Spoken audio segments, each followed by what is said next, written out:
In this video, usapang utangan pa din tayo at hindi ko alam kung familiar na kayo sa loan up guys na pag-uusapan natin, isi-share ko siya sa inyo and at the same time, susubukan ko po itong loan up na ito which is si Light Credit PH. Itong loan up na ito guys, bago siya this year 2025. Natatawa lang kasi ako kasi bago siya. Nakalagay dito nga sa details siya, na-release siya this March 19, 2025. Pero guys, dati na po itong loan up na ito.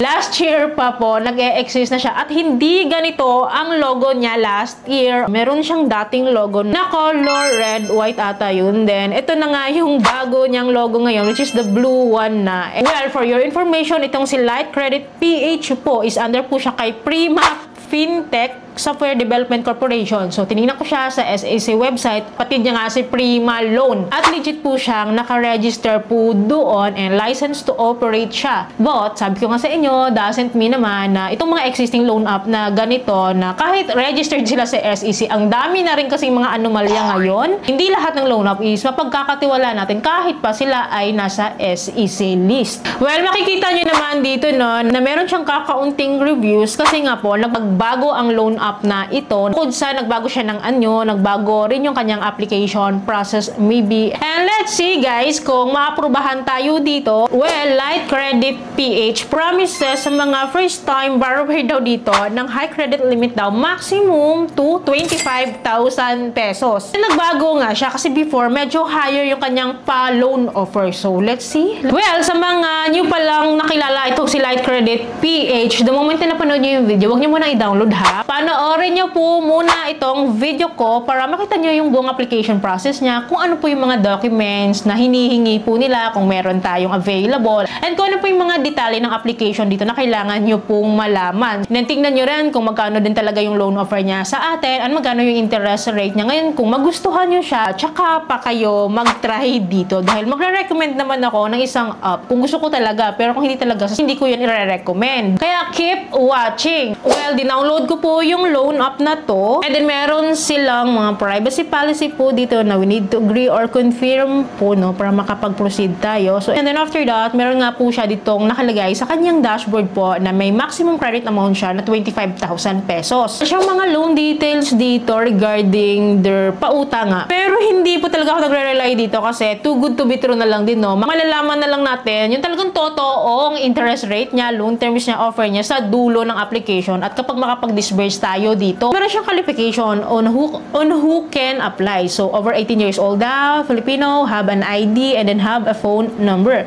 Meron silang mga business partners dito sa baba, no? So, lakas nilang mga legit na may mga pa-business partners sila dito. And then, of course, meron silang mga legalities dito. So, click lang po natin tong Get Cash Today, and then, we need to enter our mobile phone number here. And then, kapag po naka-receive tayo ng verification code, of course, i-enter din po natin yan. And then, after that, next tayo. Here po, we need to fill up the basic information including the ID type. Ito nga po pala yung mga IDs guys na nire-require po nila. So, pipili lang po tayo ng isa dyan. Ang dami po nito. So, isa lang po yung pipiliin natin. Picturean din po natin yung ating valid ID na napili. And then, hahawakan natin yung ating ID and then pipicturean po natin kasama tayo. Parang selfie with ID siya. And then, dito sa baba, i-input po natin yung ating name, last name, gender, birth date, and then, dito sa baba, may additional information na naman po siyang hinihingi which is the marital status, the family monthly income, the highest educational attainment, our addresses, our residences, our housing status, email, and buti na lang, Facebook name is optional naman. Ang lakas niya maka-red flag kapag mga may Facebook name na hinihingi. But anyways, buti na lang, optional nga siya. So, well, sa baba ng Facebook name is we need to fill up then yung purpose of borrowing, yung expected credit amount daw natin. So, sa baba niya, nakalagay dito, are you currently in Philippines? So, kapag na-provide na po natin mga kailangan po nila dito, click lang po natin tong next, which is itong employment information na, which includes our status, job, income in recent 3 months. When here po, sa employment status po natin, marami namang choices dito. So, kung wala tayong work, nakalagay din dito no work or no business, student, senior citizen, self-employed, company employee. So, lagay ko lang dito no work. Try natin kung maaprubahan tayo. And then, of course, fill up po natin yung additional details po nila. Dito sa baba, guys, is the contact reference na. Buti lang, dalawa lang yung hinihingi lang. Kasi ito yung portion na nakakatamad talaga fill upan. And well, after that is the withdrawal channel na. So, makakapili naman tayo dito ng mga payment channel or disbursement method po. May mga banks din, may mga remittances, meron din mga e-wallet. So, GCash tayo para mabilis ko siyang manotice, no? Dito sa baba is we need to input our email address. And then right after that, guys, next tayo, which is here po, I completed na daw all the personal information form. So, magsaselect daw ako ng loan amount I need. Maximum loan amount ko po is 25,000 pesos. So, pipili ako ng mga loan offer po nila. So, unlock pa dito yung up to 31,000 from 26,000 to 31,000. So, ang pinili ko po dito is 1,000 pesos lang. The minimum amount to cash loan here. Kasi lang tayo sa maliit na amount. Kasi to be safe lang naman din, ano. So, click lang natin tong next sa baba. And then here po sa 1,000 pesos, meron akong I think na marireceive na 938 pesos. Service fee ko is 50 pesos lang.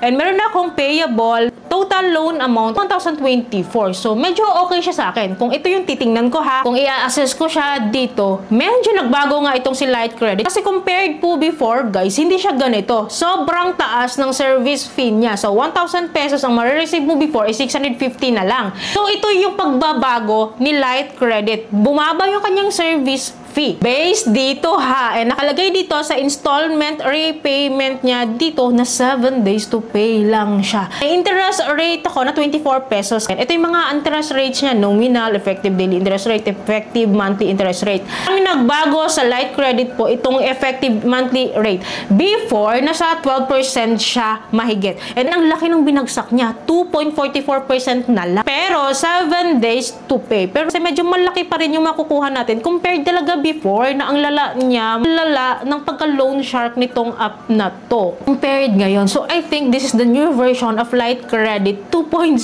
na medyo nag-improve kung i-base nga natin dito. So, sana it is what it is na kung ano talaga yung naka-reflect dito. Like, sa 1,000 pesos, 938 yung marireceive ko. Kasi okay na rin ako doon. Good to try na din naman if ever nangangailangan tayo for emergency purposes. Good siya. Chinek ko yung aking repayment schedule dito, guys. And makikita nyo dito na every 7 days, kailangan kong magbayad. Ang dami kong babayaran, pero okay lang naman, tsatsagain. Try natin kung ma-approve tayo. Para malaman ko talaga kung ano siya ka-legit or legit ba talaga siyang utangan. Anyways, para makapag-proceed pala tayong makapag-loan dito sa facial recognition, not certified daw. Well, I need to take a selfie here. Then after that, automatically magsasubmit na rin naman po siya. So nakalagay dito na tatawag sila from our credit analysis team via phone calls or SMS within 1 hour. So, i-expect ko daw yung calls nila. I think, bago ako ma-offeran. Ganun ba yun?